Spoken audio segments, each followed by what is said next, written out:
El día de hoy tendremos una cápsula informativa acerca de la importancia de recibir educación sexual antes del primer encuentro sexual en estudiantes.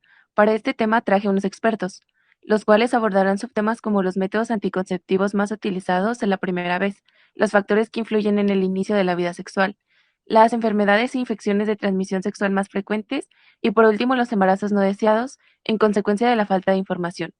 Vamos a comenzar hablando de las fuentes de información. Para esto trajimos a la licenciada Panchita. Los medios masivos e interpersonales son los elementos más importantes de información sexual a los que recurren los jóvenes. Esto también dependerá del ambiente en el que el estudiante se desarrolla. Según estadísticas, los principales medios a los que se acude son los siguientes. Como principal se encontrarán a los padres, escuela, medios masivos como Internet, televisión y por último a los amigos. Es importante que la información que se reciba sea verídica y científica, puesto que se suscita también a que sea violenta y distorsionada. Ahora pasaremos con la doctora Lili. Muchas gracias. Yo les voy a hablar sobre los factores que pueden fomentar el inicio de la vida sexual en los adolescentes. Por ejemplo, los factores individuales. Estos varían dependiendo de la persona, como la edad, el sexo y la procedencia. Por otro lado, la educación influye en la toma de decisiones acerca de la vida sexual, proyectos de vida, etc. En el factor sociocultural, vamos a referirnos a la influencia que tiene la sociedad, la religión, la cultura a la que pertenece el adolescente. La familia es uno de los más influyentes, ya que es el núcleo de cuidado. Si por el contrario, el núcleo familiar es inestable, se puede incurrir en conductas de riesgo en el inicio de la vida sexual. Por último, dentro de los factores psicológicos, en la adolescencia, la identidad se encuentra en formación, por lo tanto, suelen ser muy influenciables y manipulables. Ahora vamos a darle la palabra al doctor Cabo, que nos hablará de los métodos anticonceptivos. Bien, acerca de ellos que se suelen utilizar en la primera relación sexual entre los jóvenes, tenemos a los naturales, en donde se incluye el método del ritmo, el del moco cervical, por medio de la temperatura basal y el método sintotérmico. Pero estos no son apropiados, pues existen alteraciones que pueden afectar su ya poca eficacia, incluyendo los trastornos menstruales.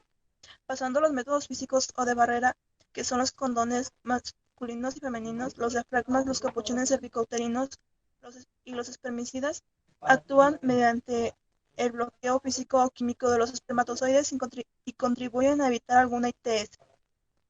Por su parte, los hormonales son sumamente eficaces, seguros, pero requieren uso correcto y sistemático. Pueden ser las píldoras, el parche, inyecciones, el anillo vaginal el implante subcutáneo.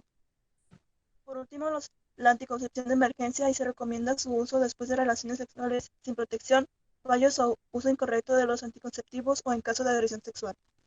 Ahora le damos la palabra al doctor Miki que hablará sobre las infecciones sexuales más frecuentes.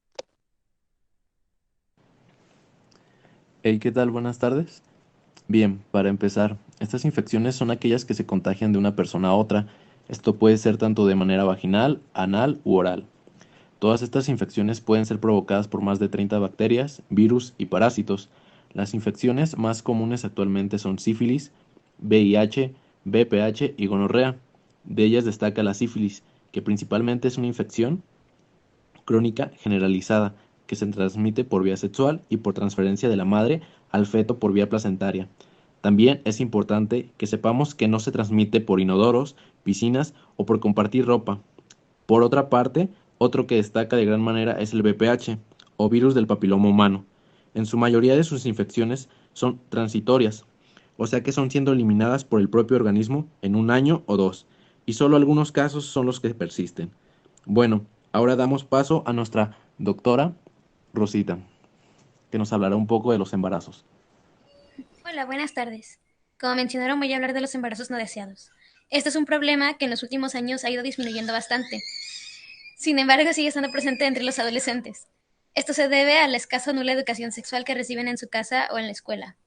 Esto puede ser provocado por su contexto socioeconómico, cultural o religioso, y puede provocar problemas de ansiedad y depresión, distanciamiento familiar, prejuicios dentro de la familia y fuera, dificultades para continuar con sus estudios o para encontrar un buen trabajo.